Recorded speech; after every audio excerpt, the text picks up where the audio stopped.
Hey everybody, what's going on? Welcome back to another video. I hope you're all doing well. Hope everybody's having a great week. Today is Friday, so it is Easter weekend. So this will probably be the last video of this week until after the holiday. But today's video is going to be about the shadow self and how to make friends with them. Now this video might be a longer one, so I'm going to do my best to kind of trim it down as best as I can, but we're going to kind of touch on a lot of subjects. Have you ever heard of the shadow self? Right? Like, what does that even mean? What is the shadow? What is the darker side of our own psyche? Now, this is something that came from Carl Jung, right? Jungian psychology of the shadow self and the shadow realm. A couple things that I've found out with the shadow self is learning how to really integrate it. Right, we might have heard of shadow work, doing shadow work, healing the shadow self. But what does that actually mean, right? When we take a look at it, the shadow self are the aspects of our own psyche, our personality, and our consciousness that we may have suppressed, repressed, or rejected. Parts of ourselves that we may have not have liked or have also been taught to not like, right? Say from friends or family. People may have told us that something about us was bad, and so we tucked it away into the dark side of our subconscious, into a place where nobody can see it. We even sometimes forget about it. Now, the tricky thing with the dark side of the subconscious, the shadow side, is a lot of that is actually what is running our daily lives, right? Your subconscious is actually what's running the show rather than your conscious, unless you are actively conscious of what's going on in the background. Now, today's video is going to be more about the shadow self or dark subconscious behavior integration, right? Actually integrating the darker side of yourself. There might be some stuff that a lot of people might not like in this video because some people don't like to believe that they have a dark side. Everyone has a darkness. Everyone has a dark side to them. Now, I want to preface with this. The dark side of yourself does not always mean bad or evil or wrong.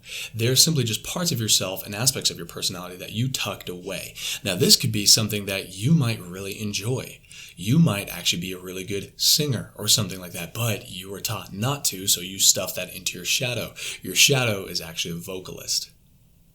There's a really good song that I absolutely love it. It's by Disturbed. Disturbed is one of my favorite bands. I absolutely love them. But the song is called The Light, and it sings about this whole concept of sometimes darkness can show you the light. Sometimes your greatest gifts and treasures are actually in your shadow self, but you have to be willing to dig deep and delve into the shadow.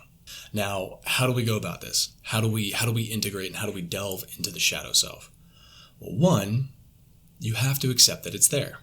You have to accept that you have a shadow and fully accept it too, not just be like, oh, well, yeah, cognitively, I understand I have a shadow, but do you accept that you have a shadow? Do you accept that there are darker sides to your personality? There's a really good quote that I heard by a woman. I cannot remember her name, but she's a speaker. She does kind of TED Talks kind of things. And she was speaking on this, and someone had asked her, how did you become such a good person? Why are you so good all the time? She actually came back with, I'm not good at all. I've done terrible things. Granted, she didn't murder anybody or do horrible things, but she'd made mistakes in her life. She'd hurt people, she'd messed up in the relationships, she did things that were deemed wrong, right? But she came back with, I'm not trying to be good. I'd rather be whole. I would rather be whole than I would rather be good. Now, what she's kind of talking about is with the misconception of always trying to be good or trying to be positive all the time, is you forget the other side of yourself. You're only showing one side of the coin, right? To be good all the time and to be positive, hyper-positivity all of the time is actually pretty detrimental because you're neglecting everything else that's a part of you, right? Everyone has sadness. Everyone has grief. Everyone experiences anger. Everybody experiences maybe rage, maybe hate. There might be some moments where you might think those thoughts in your head like, oh, I hate when this happens, right? But we don't want to feel that because we think it's bad. We're like, oh, no, I shouldn't hate. So positivity, hyper. But all that's doing is just masking and actually stuffing deeper down those feelings into the shadow.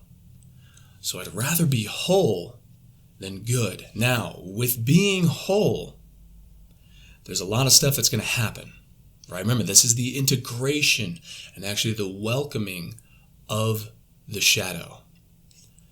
Befriend your shadow, right? I said the first step is to accept it, right? But that means to really accept that you have it.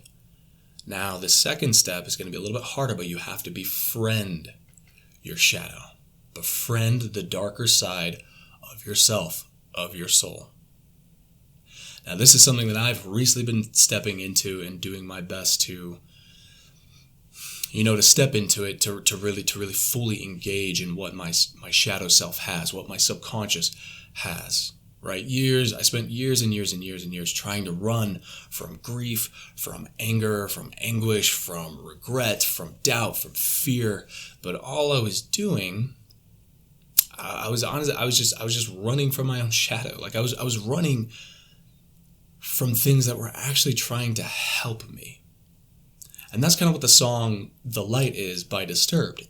It's talking about there are things inside of you that you dare not like you don't want to look at, but sometimes those things actually have your gifts, right? Sometimes darkness can show you the light. So when you take the first step into shadow self or shadow work or integration, you have to get comfortable with the uncomfortable stuff inside of you. Now remember, not everything in your subconscious and your shadow self is bad or negative. Granted, there might be some things. Like for me, I can be really aggressive. I do have a lot of anger. Not issues, not problems, but I do express anger on a bigger scale, right? I went through a lot of stuff as a kid that made me mad. And before I was trying to run from it, I was trying to suppress it because anger is bad. I shouldn't be angry. It's not a good thing. I don't want to be good. I'm not trying to be good. I want to be complete. I'm trying to be whole. And so I have to understand and accept that I can be very angry sometimes, but now that I can look at it and accept it, I can learn to control it. I'm integrating it into myself. Like, yes, as a whole human being, Jed Hammond can be very angry sometimes. And that's okay. But now that I'm aware of it, now that I've brought the subconscious to the conscious, I can now take the actions to temper that anger or take actions to control it in a sense. So working out, right? Writing or speaking my mind. That's a big one for me, right? I never used to speak my mind, but now I'm allowing myself to speak what's actually inside of me instead of trying to hide it because speaking up was another thing that was bad or wrong. So these are all little parts of my subconscious that I deemed bad and I rejected them. I rejected these parts of myself, right? Anger, expression of anger, or my grief, my sadness. I did not want to look at that, but I as I started to look at it, there were gifts inside of it. There's actually confidence in my grief because now I can stand up for people who may not have a voice for things that hurt them. And these are some things that I'm just currently working on. These are just examples that I'm just trying to give. Another one. Now, this one might be a little controversial. I don't know. But sexuality. A lot of times our sexuality can be put into the shadows, right? And I'm not even talking about preference. It doesn't have to be, I'm homosexual, pansexual, asexual, bisexual, non-binary, and I'm hiding that. It doesn't even have to be that. It can be that. That is definitely a part of your shadow if you have unfortunately rejected that because somebody made you or made you feel unworthy because of that. But also just your sexual energy, your sexual presence, right? That's a very strange and interesting energy that a lot of people are kind of like shy away from. So that might be something that's in your subconscious. Or, like I said, hate or rage. Now, these are some darker and heavier topics, but that's kind of what this is about, right? That's shadow work. Now, they might seem bad, right? It is bad to hate. It is bad to hate indiscriminately. Like, right, like if you just hate somebody for no reason, yes, that's bad. But you can hate a certain situation, right? You can hate is a big word. It is a very big word, but it's a very passionate word. It's a fiery word, right? To hate something. You can be very extremely frustrated and mad at a situation or a scenario. I'm going to give another example, the death of my mother. That was a huge one for me. I hated it. But the more that I suppressed it and more that I didn't want to look at it and face the actual reality of my situation, that's when it became bad, because I wasn't tempering that energy, that hate energy. I wasn't tempering that massive amounts of passion. There was actually passion behind that hate, because I wanted no one to ever feel like how I'd felt in those moments. And so now my hate is now becoming a passion for me to share myself to people. You know, if I encounter somebody who's going through something similar, or has been left behind, or has been lost, I do everything I can in my power to not let them feel as alone as I did, because I hated that situation. But what the hate actually was a powerful emotion that I was able to turn into a positive. And so my passion, that emotional power, I was able to utilize after I accepted it. After I accepted that I felt that hate, that I felt that rage, that I felt that anger from my grief, because it was the scariest and hardest things I had personally ever experienced. But I used to be afraid of it because it was bad or wrong, so I suppressed it or I ran from it.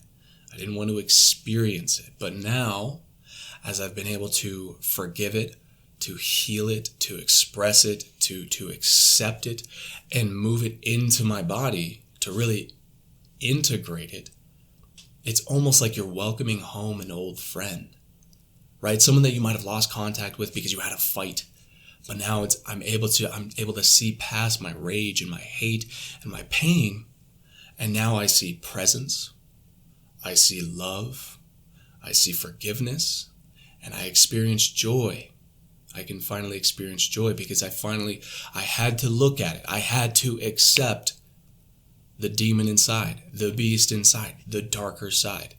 I had to accept that angry side of myself. And now that I have accepted that angry side of myself, I can now express it in healthier ways, right? Working out. I can really put I transmuted the energy from an angry, hateful place to now have strength and purpose. So now I can really dig into my body by accepting it. Like, I love that my body is physically capable and can experience those heavy emotions. Now, grief is definitely probably a heavier subject to give an example on, but that's my personal experience. That's so please take everything that I say with a grain of salt. This is just what my experience was. Everyone's experience is going to be completely different. Right? Another part of my shadow self that I took away or hid or suppressed was my creativity. I was actually very scared to create during darker times of my life because there were such heavy, painful emotions behind them. And I deemed those emotions bad, right? Sadness is bad. It's bad to be sad. It's not bad to be anything. It's not bad to be mad. It's not bad to be sad. It's not bad to be, angry, frustrated, joyous. It's not even bad to have sexual tendencies. It's completely natural, but we reject ourselves. And so when you reject yourselves, you are literally separating yourself and creating an alternative version of yourself. And now the more that we keep that alternative version of ourselves away, and the more that we push it, reject it, and don't want to look at it, that's when it causes the most trouble. Because that's when it's going to try and seep through subconsciously, right? Like I mentioned earlier, your subconscious, that's the actual thing that's running the show. So if you notice yourself returning to a habit, right? Maybe you keep doing the same things over and over and over again, and they're not the best, right? They're not the healthiest. They might even be a little bit detrimental to your mental health, your physical health, your work, your relationships. You keep self-sabotaging. You keep getting rid of money, whatever. there might be something in your shadow that you're rejecting. Somebody could have yelled at you and screamed at you because you didn't have enough money in the household, right? You didn't have enough money as a kid. You couldn't buy the food. So your brain, you're like, oh, money is bad, so I will reject money.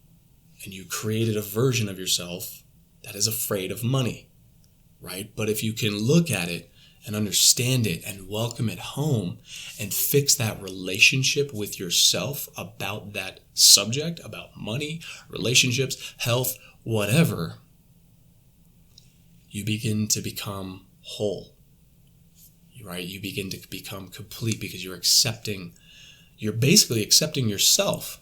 All shadow work is accepting yourself. Become friends with your darkness. Sometimes darkness can show you the light. I'm actually going to give you guys some of the lyrics from the song The Light by Disturbed because they're so perfect for what it really means to go into the dark spaces of your mind, right? So this is literally the song The Light by Disturbed. Like an unsung melody, the truth is waiting there for you to find it, right? A lot of times it's some of the things that we don't want to look at.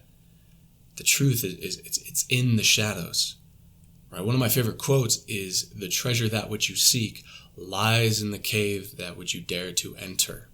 So if you're always afraid of your shadow, you might actually be passing up and missing some really important lessons, messages, and melodies. There might be something there that's really powerful for you. It can really help you with your healing. It's not a blight, but a remedy. So don't be afraid of it, right? It might actually be the thing that's going to fix you. A clear reminder of how it began deep inside your memory, right? It's locked away, i.e. childhood trauma, right? Big trauma. Maybe parents were divorced. Maybe you were bullied. Maybe your parents beat you, bad situations. It's locked inside your memory. Turned away as you struggle to find it, right? You don't want to look at the one thing, so you're trying to look out at everywhere else. You heard the call as you walked away. It's a great song. It's a really beautiful song. A voice of calm from within the silence and for what seemed an eternity. Absolutely wonderful song. I highly recommend it. If you've never heard of Disturbed, they are a really good band. But it talks about that, right? Sometimes darkness can show you the light.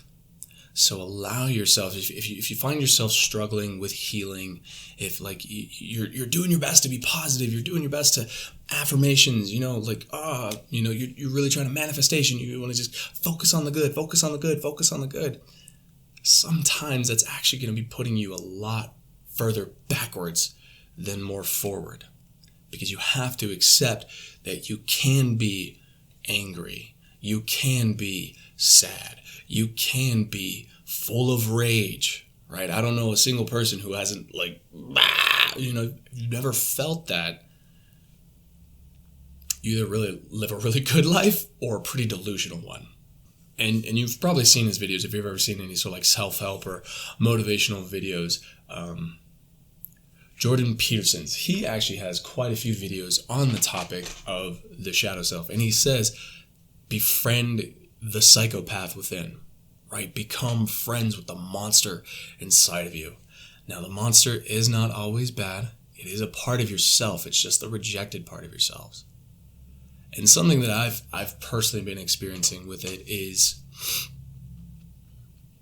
the shadow really ties in with inner child work, inner child healing. Think about it. Who is it that holds all of your memories? Who is it that holds all of your pain, sadness, grief, excitement even, joy, your gifts? Who is the one who holds onto your greatest gifts, the things that you really enjoy, your creativity, your imagination? Who is it that holds on to those? It's your inner child. Now, unfortunately, a lot of us reject our inner child because we were teased, we were beaten, we were abused, we were rejected, we were this, we were that, we were lost. Somewhere along the line, we rejected our younger self and separated ourselves from them. And now, funny enough, they're sitting inside the shadows. They're sitting in the darkness with all these memories, all these gifts, all these talents, all this pain. It doesn't always have to be pain. Could be the good stuff too, but we might have been rejected for it, so we closed it off. But there's a little kid inside that dark space. And now befriending the darkness, you can actually reconnect with those gifts and kind of bring that inner child out of the shadows. But you also have to understand there might be a beast in there. There might be a monster. There might be a demon, right? Rage, anger, regret, fear, resentment, doubt, lust, gluttony. It's all there. It's all a part of the human anatomy and experience. We're all capable of these things. Now, the biggest part is most people don't want to accept that, and that's where the shadow work really begins. You have to learn to love and understand that you're an animal. Like, at least for me, this is how I see it. I'm a beast. I'm an animal. I am a primitive, kind of primate kind of creature that is just aware of his surroundings and aware of the people around me and this thing that we call life. And I've had to learn to trust my monster, to trust my rage, to trust my anger, and transmute it into something positive. Because like I said, if you're not aware of it, that's when it causes all the problems. That's when you self-sabotage. That's when you wreck relationships. That's when you might say something that kind of slips out of the tongue a little bit, right? And you're like, ooh, I shouldn't have said that. You said it because you meant it. You felt it. You barked at somebody. But you only barked it because you've suppressed that aspect of yourself, right? Somebody might just be talking over you, and they don't give you a chance to say anything. They just keep talking, and you're trying to speak, and they won't let you. And that's when you bite. You snarl back, right? You yell at them, you explode, and they're like, whoa, where did that come from? Like, that's bad behavior. It's not bad behavior, that's just suppressed behavior. Maybe you've been taught to suppress your voice, and one day it just finally, it snaps out. But if you can learn to love that part of yourself and stand up in that power and stand up in your voice, then you can have those conversations like, no, excuse me, you're speaking over me. That's your beast, right? That's actually kind of the beast inside of you, like the badass, the beast that's like, no, please don't talk over me. I have something to say right now, right? Not in a mean way. You're not trying to be mean, but you're allowing yourself to be like, no, excuse me, let me speak now, right? In a confident way. But if you suppress it, you'll still kind of like, you'll just let them talk over you, and then you'll be mad at yourself later. Speaking from experience. Again, these are all just findings and delvings into my own shadow work that have kind of come to fruition. So, what are you going to expect, or what can you expect to meet in your shadow? There might be a bit of a monster, but that's okay because he's you. She's you. They're you. That's a part of you. So there's going to be those parts of yourself that you might have rejected. There's going to be a little bit of that inner child, right? Maybe some of your gifts, maybe some of the things that you've locked away, talents, hidden secrets about yourself that you've lost over time. So there's a whole wealth of self-love and wonder and joy in the darkness. But we have to be willing to really look at it and accept it. And once you can accept it and begin to be okay with it, right, that's the hard part, because that's where the ego is going to come in and it's going to be like, no, I'm not that way. It's like, you kind of are. And that's okay. Like I said, it's okay for me to be angry as long as I'm not outwardly hurting people, right? I don't just like go out in the world, I'm angry and smash things. I can get angry, right? Maybe I just had a long day and I was like, and I just get angry. But now that I'm aware of it, I can go work out. I can go draw something. I can go work on my car. I can go do things that will help me just get the anger out. And then I come back and it's me again, right? Whole and complete Jed. Instead of just good Jed. Because good Jed was a people pleaser. Good Jed let people walk all over him for years. And now I'm learning to not, because now I'm becoming whole Jed. I'm learning how to stand up for myself and saying like, no, I don't really want to do that thing for you because that's a lot of time out of my weekend and I'm already pretty busy during the week. So I would like some time to relax. So no to your request. Or like, no, thank you very much. I don't want to eat, the 7 tons of sugar cookies that you made. Although I still try to give that a little leniency, but like things that like would go against my integrity for myself, I've learned to say no on instead of just giving into people, because that was good. Now I'm more complete. Not all the way, but it's getting there. So I appreciate you sticking through. This video was a little bit longer than I intended it to, but I hope that resonated and I hope that makes sense. And if anybody has any questions on the matter of shadow integration or shadow work or what it means to really step into the darkness, feel free to comment. Feel free to message me. I love talking about this stuff and I love discussing it. So let me know your thoughts. What are some things that maybe you've been kind of suppressing? You don't have to go in full disclosure, right? But think about it, right? Maybe write some things down. What are some things that you've rejected? Good and bad, quote unquote, right? Maybe some things from your inner child. Maybe you really like fashion design, but you rejected it yourself. So you stopped dressing a certain way and you want to fit in that little good box. Or what's some painful experience that you haven't really got to work through yet, and there's still a lot of pain and anger and, yucky feelings that you don't want to feel, but you have to if you really want to love yourself. Thank you guys again so much for watching. I hope you enjoyed this video. I was trying something a little bit different with the intro. I hope you enjoy it. But if you did, please like, comment, subscribe. And again, if there's anything, any questions, any comments or anything, please leave them below.